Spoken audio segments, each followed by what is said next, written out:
ইন্নাল হামদালিল্লাহ। আসসালামু আলাইকুম রহমতুল্লাহি ওয়া বারাকাতুহু। আল্লাহর প্রখ্যাত বড় একজন ওলি হযরত ইব্রাহিম আহতাম রহমতুল্লাহি আলাইহি বাবাজান একদিন বসা, এমন সময় একজন নাপিত এসে ওনাকে প্রশ্ন করলেন, হুজুর, আপনি বলতে পারেন এই সমাজের সবচাইতে ধনী কোন ব্যক্তি? হযরত ইব্রাহিম আহতাম রহমতুল্লাহি আলাইহি তিনি বললেন, এটা একটা প্রশ্ন করলেন, এটা তো সাধারণ একটা প্রশ্ন। এই সমাজে যারা ধনবান, যাদের অনেক ধন সম্পদ রয়েছে, তারাই তো সবচাইতে বড় ধনী। নাপিত মুচকি হাসি দিয়ে বললেন, আপনার এখনো অন্তর্চক্ষু খোলেনি, আপনি এখনো প্রকৃতপক্ষে আপনি সাধক হতে পারেননি। হযরত ইব্রাহিম আহতাম চুপ করে বললেন যে, আপনি যে কথাটা বললেন কেন বললেন? আমি এখনো সাধক হতে পারিনি? হ্যাঁ, আপনি এই ছোট্ট একটি প্রশ্নের জবাব আপনি দিতে পারলেন না, তাহলে আপনি সাধক হলেন কি করে? তাহলে আপনি বলেন। তখন ওই নাপিত ব্যক্তিটা বললেন যে, আহা, তুমি করলে কি? থলেতে যে স্বর্ণ, সব স্বর্ণ মোহর রয়েছে। নাপিত বলল, তাতে কি হয়েছে? থলেতে যে স্বর্ণ মুদ্রা রয়েছে তা আমি জানতাম, আর যাকে আমি তা দান করলাম সেও তা অবগত। দেখা যায় তোমার অন্তর্চক্ষু এখনো উন্মোচিত হয়নি। শোনো, যে লোক শুধু ধন দৌলতের ধনী, সে প্রকৃত ধনী নয়। যে অন্তরে ধনে ধনী, প্রকৃত ধনবান, তাকেই বলা যায়। নাপিতের কথা শুনে হযরতে ইব্রাহিম আহতাম রহমতুল্লাহ আলাই খুবই লজ্জিত হলেন এবং তিনি নিজের অন্তর ও নফসকে ধিক্কার প্রদান করলেন। তিনি বোঝাতে পারলেন যে এই নাপিত ও এই ভিক্ষুক বেশি লোকটি দুটো আজ সাধারণ বেশে আমাকে যে জ্ঞান দিয়ে গেলেন তা কখনো বলার নয়। আসলে কি তিনি ভিক্ষুক ছিলেন? একথা যখন তিনি ভাবতেছিলেন, তখন পরম করুণাময় রাব্বুল আলামিনের তরফ হইতে অদৃশ্য শব্দ আসলেন, হে ইব্রাহিম আহতাম, তুমি ধন দৌলত রাজ দরবার ত্যাগ করে, রাজত্ব ছেড়ে দিয়ে, রাজার পদ তুমি পরিত্যক্ত করে তুমি আমি মহান রবের উদ্দেশ্যে দেওয়ানা হয়ে তুমি রাজ দরবার ত্যাগ করেছিলে। আজকে যে তোমার সঙ্গে কথা বলেছে, তিনি কোনো ভিক্ষুক নয়, তিনি সাধারণ কেউ নয়, তিনি হলেন আমার দূত হযরতে জিব্রাইল আলাইহিস সালাতু ওয়াস সালাম। তিনি তোমাকে প্রশ্ন করেছেন।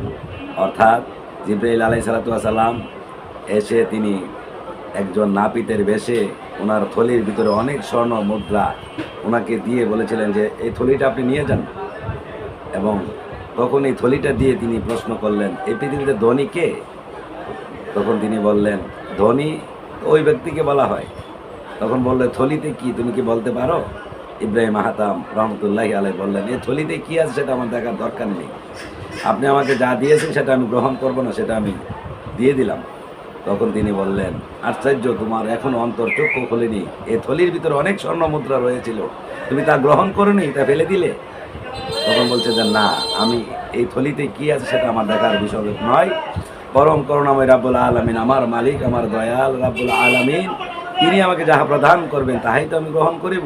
তখন ওই নাপিত বললেন, আফসোস, তুমি এখনো ধনের ধনী, অন্তর্চক্ষু দিয়ে তুমি ধনী হতে পারোনি। অর্থাৎ ধনী তাকেই বলা হয় যার অন্তর্চক্ষু খুলে গিয়েছে, যার সঙ্গে মাওলার দর্শন লাভ হয়েছে, তাকেই ধনী বলা হয়। আসুন আমরা সকলেই সেই ধনের অধিকারী হই। আমরা সকলে পরিশ্রম করে আল্লাহ রাব্বুল আলামিনের দিদার আমরা অর্জন করার চেষ্টা করি। যারা বলে আল্লাহ নিরাকার, তারা হলো বোকা। যারা বলে আল্লাহকে দেখা যায় না, ছোঁয়া যায় না, তারা হলো অন্ধ। সম্মানিত বাবা এবং ভাইরা, আল্লাহকে ধরা যায়, আল্লাহকে ছোঁয়া যায়, আল্লাহকে দেখা যায়, আল্লাহকে অনুভব করা যায় যদি আপনি পূর্ণভাবে নিজেকে আল্লাহর প্রেমে বিলীন করে দিতে পারেন। আল্লাহ রাব্বুল আলামিনের নৈকট্য লাভ করার জন্য দুনিয়ার সংসার সব কিছু ত্যাগ করে দিয়ে, সন্তান সন্ততি, স্ত্রী ছেলে মেয়ে, বাবা মা সবার মহব্বত ছেড়ে দিয়ে, তাদের ভালোবাসা ছেড়ে দিয়ে একাকার হয়ে মহান রবের প্রতি যখন পূর্ণ ভালোবাসা দেখানোর জন্য যখন আপনি তার দেনে বসে পড়বেন, তখনই তিনি আপনার সঙ্গে দিদার দিতে, দর্শন দিতে বাধ্য হবে।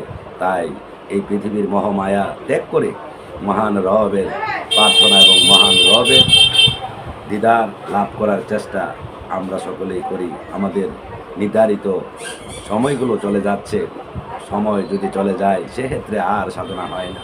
আপনি যেখানেই বসবেন যেখানেই অবস্থান করবেন, যেখানেই কর্ম করবেন, সেখানে মহান রবের দিকে মনকে খেয়াল দিয়ে রাখবেন। সবসময় দৃষ্টি মহান রবের কদমের দিকে দিয়ে রাখবেন এবং মহান রবের নৈকট্য পাবো এরকম মনোভাব নিয়ে আপনি মহান আল্লাহর ধ্যানে নিজেকে বিলীন করে দিয়ে রাখবেন।